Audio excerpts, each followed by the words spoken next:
నేను మీ పద్మలతను మాట్లాడుతున్నాను. ఈరోజు కొంచెం నోటికి మంచిగా ఘాటుగా పుల్లగా తినాలని ఉంది. అందుకోసమే నేను వేడన్నంలో నెయ్యి వేసుకొని తినవచ్చని టమాటా పచ్చడి చేద్దాం అనుకుంటున్నాను. రండి అందరం కలిసి టమాటా పచ్చడి చేద్దాం. కావలసిన పదార్థాలు ఏంటంటే, కొన్ని నేను వెండి మిరపకాయలు తీసుకున్నాను, ఒక 1/4 కిలో టమాటా తీసుకున్నాను, కొంచెం చింతపండు కడిగి నానబెట్టాను, కొద్దిగా ధనియాలు, కొంచెం కొత్తిమీర, తాలింపులోకి వెల్లుల్లిపాయలు, తాలింపులోకి ఆవాలు, జీలకర్ర, మినప్పప్పు, శనగపప్పు తీసుకున్నాను. ఇదేమో కరేపాకు, ఇది కూడా తాలింపులోకి. ఇప్పుడు తయారు చేసే విధానం చూద్దాం. స్టవ్ పై బాండీ పెట్టాను. ఇందులో కొంచెం ఆయిల్ వేయాలి, అంటే 1/2 స్పూన్ కన్నా కొంచెం ఎక్కువ వేయాలి. ఇది కొంచెం వేడెక్కాలి.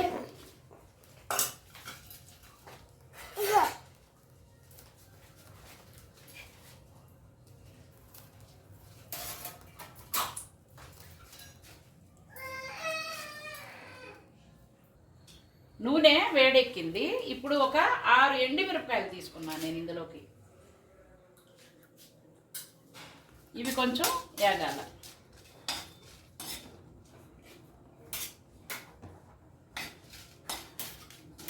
ఇవి వేగుతున్నాయి.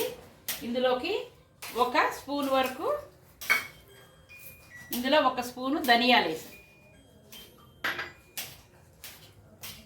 కొద్దిగా ఆవాలు, కొంచెం జీలకర్ర. ఇవి కొంచెం దోరగా వేగాలి, వేగనిద్దాం. బాగా మిరపకాయలు, ధనియాలు ఇవన్నీ వేగినవి ఒక బౌల్లో తీసాను. దీన్ని చల్లార పెడదాము. ఇందులో ఇప్పుడు కట్ చేసుకున్న టమాటాలు వేస్తాను. ఈ టమాటాలు కొంచెం వేగనివ్వాలి. ఈ టమాటాలో కూడా సి విటమిన్లు ఉన్నాయి, యాంటీ ఆక్సిడెంట్స్గా పనిచేస్తాయి. ఇవి రోగ నిరోధక శక్తి. ఇప్పుడు టమాటా టేస్ట్గా ఉండడమే కాదు, దీంట్లో కూడా మనకు కావాల్సిన విటమిన్స్ ఉన్నాయి. కళ్ళకు మంచిది, రోగ నిరోధక శక్తి, వీటన్నిటి కూడా బాగా పనిచేస్తుంది. కాబట్టి మనం ఏమిగా తినడమే కాదు, దీనివల్ల ప్రయోజనాలు కూడా ఉన్నాయని తెలుసుకొని తింటే మనకి ఇంకా ఆరోగ్యం బాగా లభిస్తుంది. ఇప్పుడు ఇదేం చేద్దామంటే ఉడకనిద్దాము. ఇందులో మనము నానబెట్టుకున్న చింతపండు, ఒక నిమ్మకాయ సైజు అంత, నిమ్మకాయ సైజు అంత ఉంది. ఇది ఇందులో వేద్దాం, మగ్గుతుంది. ఈ నీళ్ళు కూడా ఇందులో పోసేద్దాం. ఇప్పుడు మూత పెడదాం. చింతపండు వేసాము, టమాటా చింతపండు బాగా ఉడకాలి. మూత పెడదాం. ఇది ఒక 5-6 నిమిషాలు పడుతుంది టైము. ఈ లోపల మనం వేరే పని ఏమన్నా చేసుకోవచ్చు. టమాటా ఇంకా ఉడకలేదు, ఉడుకుతుంది, ఇంకొంచెం టైం పడుతుంది.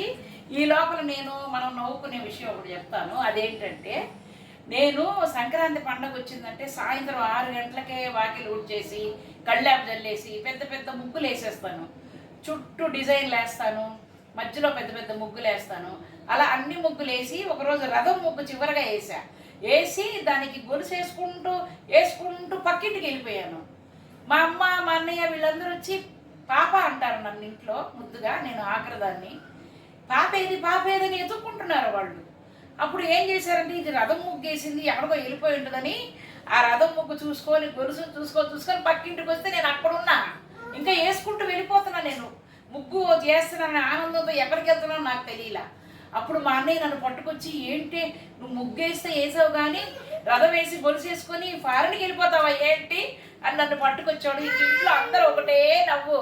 ఆ రోజైతే ఎంత నవ్వుకున్నామో. టమాటా బాగా మగ్గిపోయింది. ఇప్పుడు స్టవ్ ఆఫ్ చేసుకొని దీన్ని మనం చల్లార పెట్టుకోవాలి. తర్వాత చూద్దాం. మిక్సీ గిన్నెలో ఏపిన మిరపకాయలు, ధనియాలు ఇవన్నీ వేసేసుకుందాము. ఇందులో కొంచెం సాల్ట్ వేయాలి, కొద్దిగా సాల్ట్ వేసి దీన్ని గ్రైండ్ చేసుకుందాం. మిరపకాయలు పౌడర్ చేసుకున్నాము. ఇప్పుడు ఇందులో టమాటా, కొంచెం కొత్తిమీర వేసి గ్రైండ్ చేసుకుందాం. ఎండుమిరపకాయలు, ధనియాలు, జీలకర్ర, ఉప్పు, చింతపండు, టమాటాలు అన్నీ వేసి ఈ విధంగా గ్రైండ్ చేసుకున్నాము. ఇప్పుడు దీన్ని మనం తాలింపు వేయాలా చూపిస్తాను. చిన్న మూకుడు తీసుకున్నాను. ఇది కొంచెం కాగాలి. మూకుడు తాలింపుకి పెట్టాను. నూనె కొంచెం వేడెక్కాలి. అంతలోకి మనము నూరు పెట్టుకునే ఈ పచ్చళ్ళలో కొత్తిమీరని సన్నగా తరిగి పెట్టుకున్నాం కదా, ఇదంతా గార్నిష్ చేసుకోవాలి. కొత్తిమీర వేస్తే టమాటా చాలా టేస్ట్ ఉంటుంది పచ్చడి. నూనె కాగింది, కొంచెం మనం ఎండుమిరపకాయలు వేయాలి. ఈ ముందు వేగాలి ఫస్ట్. తర్వాత ఆవాలు, జీలకర్ర, మినపప్పు, శనగపప్పు ఇందులో వేసేయాలి. ఇవి కొంచెం బాగా ఇలా కలపాలి ఏగే వరకు. పర్వాలేదు, నువ్వు ఇది ఎత్తుకుంటే చేస్తాను.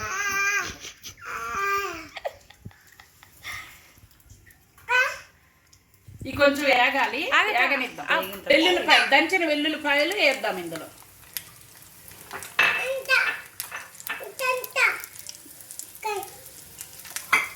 కడిగి పెట్టుకున్న కరివేపాకు కూడా వేద్దాం.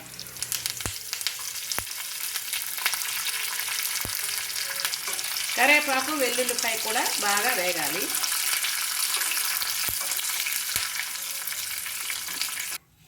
తాలింపు వేగింది, ఇప్పుడు స్టవ్ ఆఫ్ చేసుకుందాము.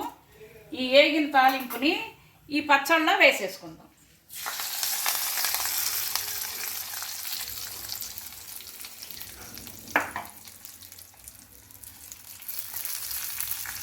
ఈ కరివేపాకు, కొత్తిమీర, ఈ తాలింపు అన్నిటితో మనము తింటే చాలా బాగుంటుంది. ఇప్పుడు పచ్చడి తయారైంది, టమాటా పచ్చడి. ఈ పచ్చడిని మనం అన్నంలో, వేడి అన్నంలో తినచ్చు. నెయ్యి వేసుకొని అప్పడాలు పక్కన పెట్టుకొని తింటే చాలా మజాగా ఉంటుంది. తర్వాత ఈ పచ్చడి దోశలోకి బాగుంటుంది, ఇడ్లీలోకి బాగుంటుంది. ఇది బయట పెడితే మనం ఒక 2 రోజులు నిలవ ఉంటుంది, ఫ్రిడ్జ్లో పెడితే ఒక వారం రోజులు ఉంటుంది.